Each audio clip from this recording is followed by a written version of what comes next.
Recording by Barry Howarth. Of All Possible Worlds by William Tenn.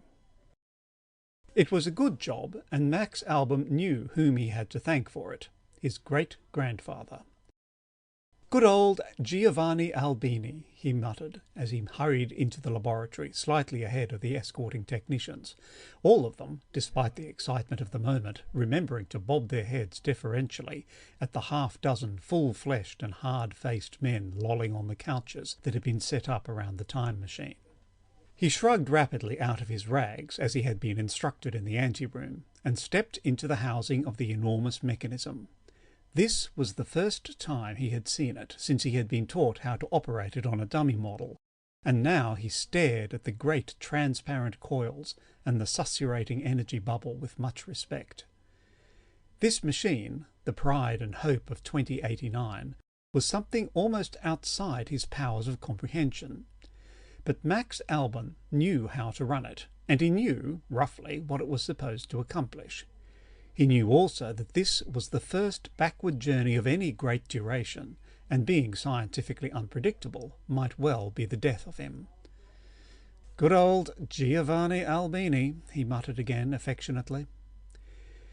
If his great-grandfather had not volunteered for the earliest time-travel experiments way back in the 1970s, back even before the Blight, it would never have been discovered that he and his seed possessed a great deal of immunity to extratemporal blackout. And if that had not been discovered, the ruling powers of Earth more than a century later would never have plucked Max Alban out of an obscure civil service job as a relief guard at the North American chicken reservation to his present heroic and remunerative eminence. He would still be patrolling the barbed wire that surrounded the 3 white leghorn hens and 2 roosters, about 1/6 of the known livestock wealth of the Western Hemisphere, thoroughly content with the half-pail of dried apricots he received each and every payday.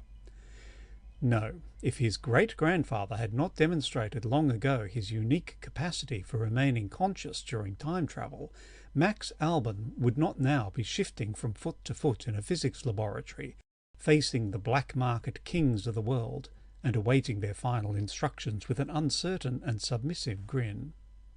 Men like O'Hara, who controlled mushrooms, Levny, the blackberry tycoon, Sorgasso, the packaged worm monopolist, would black marketeers of their tremendous stature so much as waste a glance on someone like Alban ordinarily, let alone confer a lifetime pension on his wife and 5 children of a full spoonful each of non-synthetic sugar a day?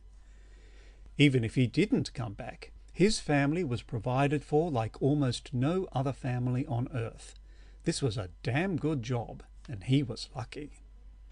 Alban noticed that Ab Sada had risen from the straight chair on the far side of the room and was approaching him with a sealed metal cylinder in one hand. "We've decided to add a further precaution at the last moment," the old man said. "That is, the scientists have suggested it, and I have given my approval." The last remark was added with a slightly questioning note as the Secretary-General of the United Nations looked back rapidly at the black market princes on the couches behind him. Since they stared back stonily but offered no objection, he coughed in relief and returned to Alban. "I am sure, young man, that I don't need to go into the details of your instructions once more. You enter the time machine and go back the duration for which it has been preset, 113 years, to the moment after the guided missile of 1976 was launched. It is 1976, isn't it?" he asked, suddenly uncertain. "Yes, sir," one of the technicians standing by the time machine said respectfully. "The experiment with an atomic warhead-guided missile that resulted in the Blight was conducted on this site in April 18, 1976. He glanced proudly at the unemotional men on the couches, very much like a small boy after completing a recitation before famous dignitaries from the Board of Education. "Just so," Absada nodded. "April 18, 1976, and on this site.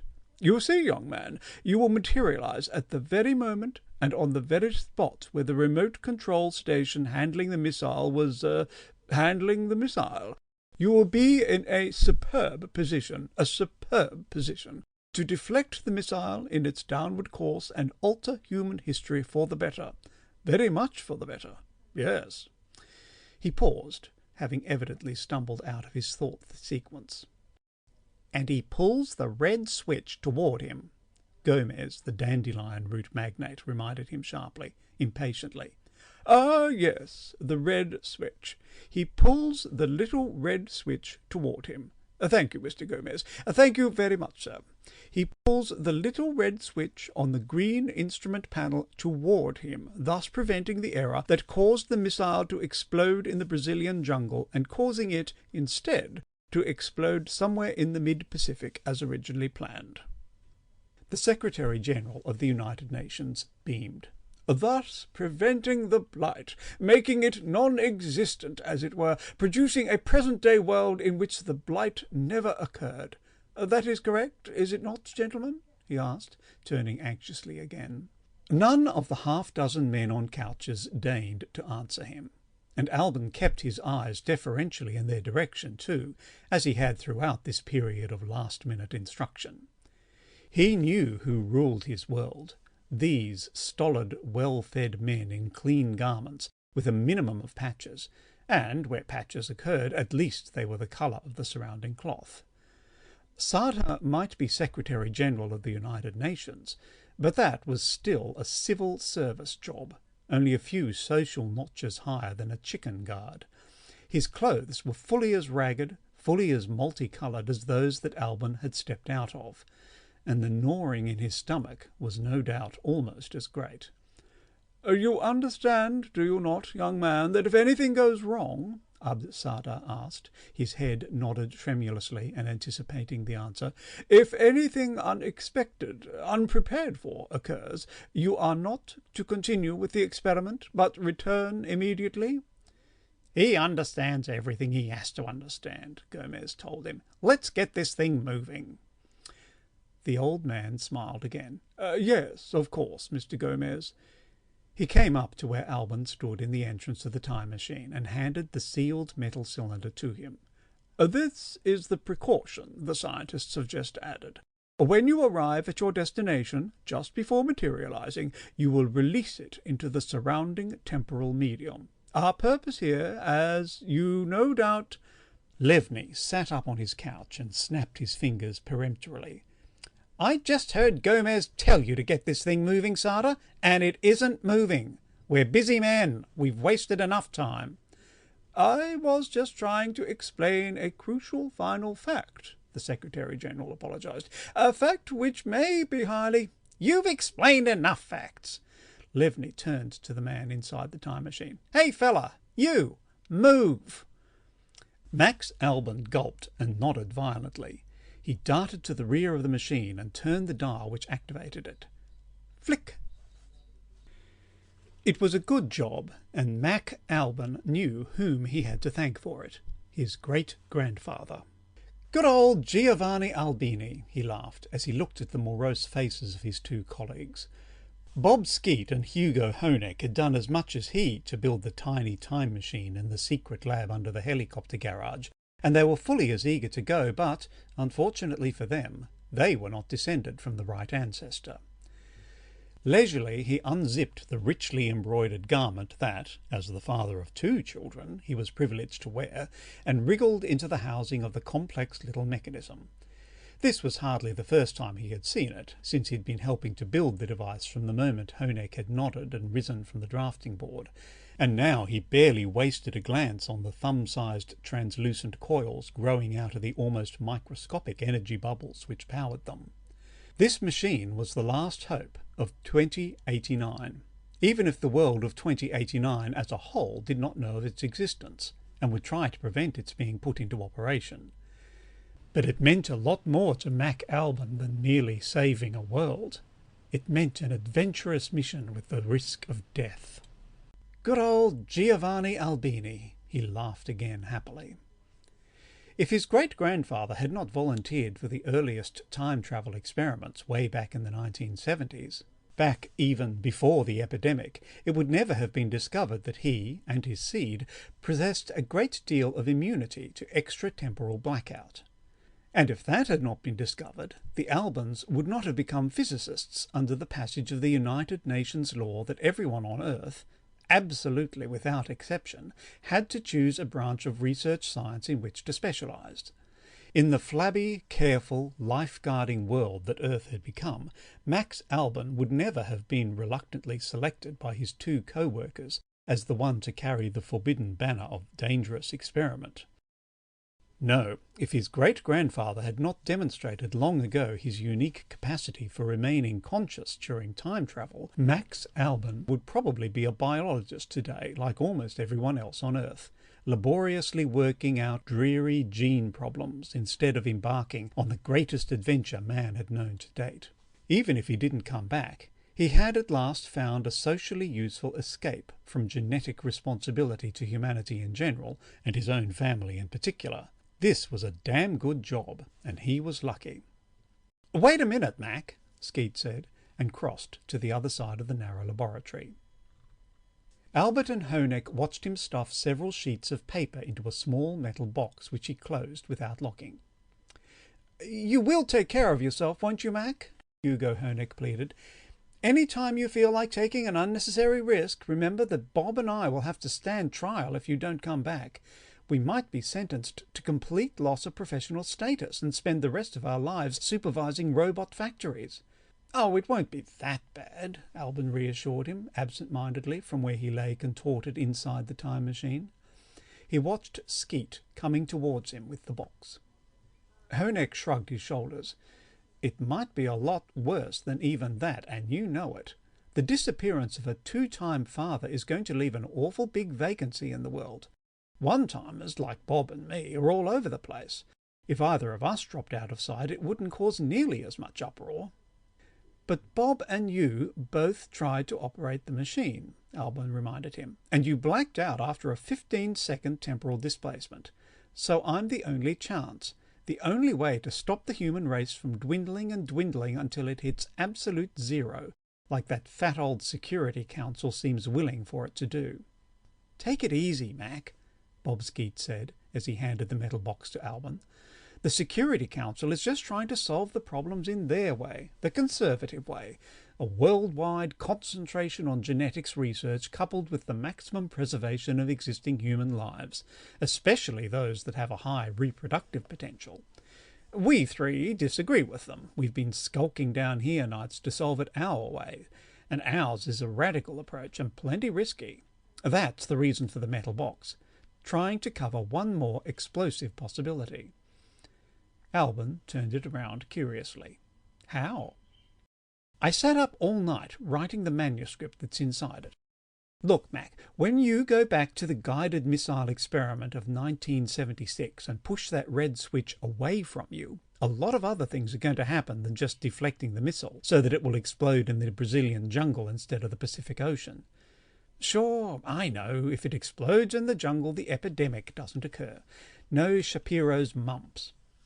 Skeet jiggled his pudgy little face impatiently. "That's not what I mean. The epidemic doesn't occur, but something else does.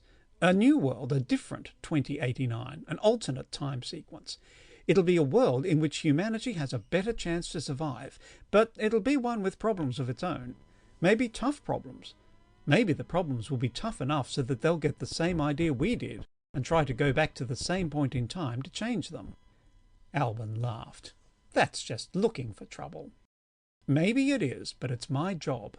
Hugo's the designer of the time machine and you're the operator, but I'm the theoretical man in this research team. It's my job to look for trouble. So, just in case, I wrote a brief history of the world from the time the missile exploded in the Pacific. It tells why ours is the worst possible of futures. It's in that box." "What do I do with it? Hand it to the guy from the alternate 2089? The small fat man exasperatedly hit the side of the time machine with a well-cushioned palm. "You know better. There won't be any alternate 2089 until you push that red switch on the green instrument panel. The moment you do, our world, with all its slow slide to extinction, goes out, and its alternate goes on, just like two electric light bulbs on a push-pull circuit. We and every single one of our artifacts, including the time machine, disappear. The problem is how to keep that manuscript from disappearing. Well, all you do, if I have this figured right, is shove the metal box containing the manuscript out into the surrounding temporal medium a moment before you materialize to do the job. That temporal medium in which you're travelling is something that exists independent of and autonomous to all possible futures. It's my hunch that something that's immersed in it will not be altered by a new time sequence. "Remind him to be careful, Bob," Honeck rumbled. "He thinks he's Captain Blood, and this is his big chance to run away to sea and become a swashbuckling pirate." Albin grimaced in annoyance. "I am excited to be doing something besides sitting in a safe little corner, working out safe little abstractions for the first time in my life. But I know that this is a first experiment. Honestly, Hugo, I really have enough intelligence to recognize that simple fact. I know that if anything unexpected pops up, anything we didn't foresee, I'm supposed to come scuttling back and ask for advice." "I hope you do," Bob Skeet sighed. "I hope you do know that. A 20th century poet once wrote something to the effect that the world will not end with a bang but with a whimper. Well, our world is ending with a whimper. Try to see that it doesn't end with a bang either." "That I'll promise you," Albin said, a trifle disgustedly. "It'll end with neither a bang nor a whimper. So long, Hugo. So long, Bob." He twisted around, reaching overhead for the lever that activated the forces that drove the time machine. Flick! It was strange, Max Albin reflected, that this time travel business, which knocked unconscious everyone who tried it, only made him feel slightly dizzy. That was because he was descended from Giovanni Albini, he had been told. There must be some complicated scientific explanation for it, he decided, and that would make it none of his business. Better forget about it. All around the time machine there was a heavy grey murk in which objects were hinted at rather than stated definitely. It reminded him of patrolling his beat at the North American chicken reservation in a thick fog. According to his gauges, he was now in 1976. He cut speed until he hit the last day of April, then cut speed again, drifting slowly backward to the 18th, the day of the infamous guided missile experiment. Carefully, like a man handling a strange bomb made on a strange planet, he watched the centre gauge until the needle came to rest against the thin, etched line that indicated the exactly crucial moment. Then he pulled the brake and stopped the machine dead. All he had to do now was materialize in the right spot, flash out, and pull the red switch toward him. Then his well-paid assignment would be done. But he stopped and scratched his dirt-matted hair. Wasn't there something he was supposed to do a second before materialization? Yes, that useless old windbag, Sartre, had given him a last instruction. He picked up the sealed metal cylinder, walked to the entrance of the time machine, and tossed it into the grey murk. A solid object floating near the entrance caught his eye. He put his arm out, whew, it was cold, and pulled it inside. A small metal box. Funny, what was it doing out there? Curiously, he opened it, hoping to find something valuable. Nothing but a few sheets of paper, Albin noted disappointedly.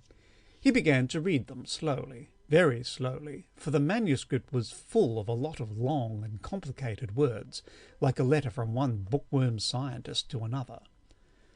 The problems all began with the guided missile experiment of 1976, he read. There had been a number of such experiments, but it was the one of 1976 that finally did the damage the biologists had been warning about. The missile, with its deadly warhead, exploded in the Pacific Ocean as planned. The physicists and the military men went home to study their notes, and the world shivered once more over the approaching war and tried to forget about it. But there was fallout, a radioactive rain several hundred miles to the north, and a small fishing fleet got thoroughly soaked in it. Fortunately, the radioactivity in the rain was sufficiently low to do little obvious physical damage. All it did was cause a mutation in the mumps virus that several of the men in the fleet were incubating at the time, having caught it from children of the fishing town, among whom a minor epidemic was raging. The fleet returned to its hometown, which promptly came down with the new kind of mumps. Dr. Llewellyn Shapiro, the only physician in town, was the first man to note that, while the symptoms of this disease were substantially milder than those of its unmutated parent, practically no one was immune to it, and its effects on human reproductivity were truly terrible. Most people were completely sterilized by it. The rest were rendered much less capable of fathering or bearing offspring. Shapiro's mumps spread over the entire planet in the next few decades. It leaped across every quarantine erected. For a long time, it successfully defied all the vaccines and serums attempted against it. Then, when a vaccine was finally perfected, humanity discovered, to its dismay, that its generative powers had been permanently and fundamentally impaired. Something had happened to the germplasm. A large percentage of individuals were born sterile, and of those who were not, one child was usually the most that could be expected, a two-child parent being quite rare, and a three-child parent almost unknown. Strict eugenic control was instituted by the Security Council of the United Nations, so that fertile men and women would not be wasted upon non-fertile mates. Fertility was the most important avenue to social status, and right after it came successful genetic research. Genetic research had the very best minds prodded into it. The lesser ones went into the other sciences. Everyone on Earth was engaged in some form of scientific research to some extent. Since the population was now so limited in proportion to the great resources available, all physical labour had long been done by robots. The government saw to it that everybody had an ample supply of goods, and, in return, asked only that they experiment without any risk to their own lives. Every human being was now a much prized, highly guarded rarity. There were less than 100,000 of them, well below the danger point it had been estimated where a species might be wiped out by a new calamity. Not that another calamity would be needed. Since the end of the epidemic, the birth rate had been moving further and further behind the death rate. In another century, that was why a desperate and secret attempt to alter the past was being made. This kind of world was evidently impossible. Max Alban finished the manuscript and sighed. What a wonderful world! What a comfortable place to live! He walked to the rear dials and began the process of materializing at the crucial moment on April 18th, 1976. Flick! It was odd, Mac Alban reflected, that these temporal journeys, which induced coma in everyone who tried it, only made him feel slightly dizzy. That was because he was descended from Giovanni Albini, he knew. Maybe there was some genetic relationship with his above-average fertility. Might be a good idea to mention the idea to a biologist or two when he returned. If he returned. All around the time machine there was a soupy grey murk in which objects were hinted at, rather than stated definitely. It reminded him of the problems of landing a helicopter in a thick fog when the robot butler had not been told to turn on the ground lights. According to the insulated register, he was now in 1976. He lowered speed until he registered April, then manoeuvred slowly backward through time to the 18th, the day of the infamous guided missile experiment. Carefully, like an obstetrician supervising surgical robots at an unusually difficult birth, he watched the register until it rolled to rest against the notch that indicated the exactly crucial moment. Then he pushed a button and froze the machine where it was. All he had to do now was materialize in the right spot, flash out, and push the red switch from him. Then his exciting adventure would be over. But he paused and tapped at his sleek chin. He was supposed to do something a second before materialization. Yes, that nervous theoretician, Bob Skiat, had given him a last suggestion. He picked up the small metal box, twisting it around to face the opening of the time machine, and dropped it into the grey murk. A solid object floating near the opening attracted his attention. His arm shot out. It was cold as they had figured, and pulled the object inside. A sealed metal cylinder. Strange. What was it doing out there? Anxiously he opened it, not daring to believe he'd find a document inside. Yes, that was exactly what it was, he saw excitedly. He began to read it rapidly, very rapidly, as if it were a newly published paper on neutrinos. Besides, the manuscript was written with almost painful simplicity, like a textbook composed by a stuffy pedagogue for the use of morons. The problems all began with the guided missile experiment of 1976, he read. There had been a number of such experiments, but it was the one of 1976 that finally did the damage the biologists had been warning about. The missile, with its deadly warhead, exploded in the Brazilian jungle through some absolutely unforgivable error in the remote control station. The officer in charge of the station was reprimanded and the men under him court-martialed, and the Brazilian government was paid a handsome compensation for the damage. But there had been more damage than anyone knew at the time. A plant virus, similar to the tobacco mosaic, had mutated under the impact of radioactivity. 5 years later, it burst out of the jungle and completely wiped out every last rice plant on Earth. Japan and a large part of Asia became semi-deserts inhabited by a few struggling nomads. Then the virus adjusted to wheat and corn, and famine howled in every street of the planet. All attempts by botanists to control the blight failed because of the swiftness of its onslaught. And after it had fed, it hit again at a new plant, and another, and another. Most of the world's non-human mammals had been slaughtered for food long before they could starve to death. Many insects, too, before they became extinct at the loss of their edible plants, served to assuage hunger to some small extent. But the nutritive potential of Earth was steadily diminishing in a horrifying geometric progression. Recently it had been observed plankton, the tiny organisms on which most of the sea's ecology was based, had started to disappear, and with its diminution dead fish had begun to pile up on the beaches. Mankind had lunged out desperately in all directions in an effort to survive, but nothing had worked for any length of time. Even the other planets of the solar system, which had been reached and explored at a tremendous cost in remaining resources, had yielded no edible vegetation. Synthetics had failed to fill the prodigious gap. In the midst of the sharply increasing hunger, social controls had pretty much dissolved. Pathetic attempts at rationing still continued, but black markets became the only markets, and black marketeers the barons of life. Starvation took the hindmost, and only the most agile economically lived in comparative comfort. Law and order were had only by those who could afford to pay for them, and children of impoverished families were sold on the open market for a bit of food. But the blight was still adjusting to new plants, and the food supply kept shrinking. In another century, that was why the planet's powerful individuals had been persuaded to pool their wealth in a desperate attempt to alter the past. This kind of world was manifestly impossible. Mac Alban finished the document and sighed. What a magnificent world! What an exciting place to live! He dropped his hand on the side levers and began the process of materializing at the crucial moment on April 18, 1976. Flick!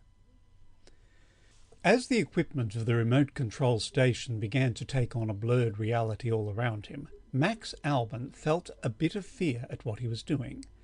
The technicians, he remembered, the Secretary-General, even the black market kings had all warned him not to go ahead with his instructions if anything unusual turned up. That was an awful lot of power to disobey. He knew he should return with this new information and let better minds work on it. They, with their easy lives, what did they know what existence had been like for such as he? Hunger, always hunger, scrabbling, servility, and more hunger. Every time things got really tight, you and your wife looking sideways at your kids and wondering which of them would bring the best price. buying security for them, as he was now, at the risk of his life. But in this other world, this other 2089, there was a state that took care of you and that treasured your children. A man like himself with 5 children, why, he'd be a big man, maybe the biggest on earth, and he'd have robots to work for him and lots of food. Above all, lots and lots of food. He'd even be a scientist. Everyone was a scientist there, weren't they? And he'd have a big laboratory all to himself. This other world had its troubles, but it was a lot nicer place than where he'd come from. He wouldn't return. He'd go through with it. The fear left him, and for the first time in his life, Max Alban felt the sensation of power. He materialized the time machine around the green instrument panel, sweating a bit at the sight of the roomful of military figures, despite the technician's reassurances that all this would be happening too fast to be visible. He saw the single red switch pointed upward on the instrument panel, the switch that controlled the course of the missile. Now to make a halfway decent world. Max Alban pulled the little red switch towards him. Flick! As the equipment of the remote control station began to oscillate into reality around him, Mac Alban felt a bit of shame at what he was doing. He'd promised Bob and Hugo to drop the experiment at any stage if a new factor showed up. He knew he should go back with his new information and have all 3 of them kick it around. But what would they be able to tell him, they with their blissful adjustments to their thoroughly blueprinted lives? They, at least, had been ordered to marry women they could live with. He had drawn a female with whom he was completely incompatible in any but a genetic sense. Genetics. He was tired of genetics and the sanctity of human life, tired to the tip of his uncalloused fingers, tired to the recesses of his unused muscles. He was tired of having to undertake a simple adventure like a thief in the night. But in this other world, this other 2089, someone like himself would be a monarch of the black market, a Surazane of chaos, making his own rules, taking his own women. So what if the weaklings, those unfit to carry on the race, went to the wall? His kind wouldn't. He'd formed a pretty good idea of the kind of men who ruled that other world from the document in the sealed metal cylinder. The black marketeers had not even read it. Why, the fools had obviously been duped by the technicians into permitting the experiment. They had not grasped the idea that an alternate time track would mean their own non-existence. This other world had its troubles, but it was certainly a livelier place than where he'd come from. It deserved a chance. Yes, that was how he felt. His world was drowsily moribund. This alternate was starving, but managed to flail away at destiny. It deserved a chance. Alban decided he was experiencing renunciation and felt proud.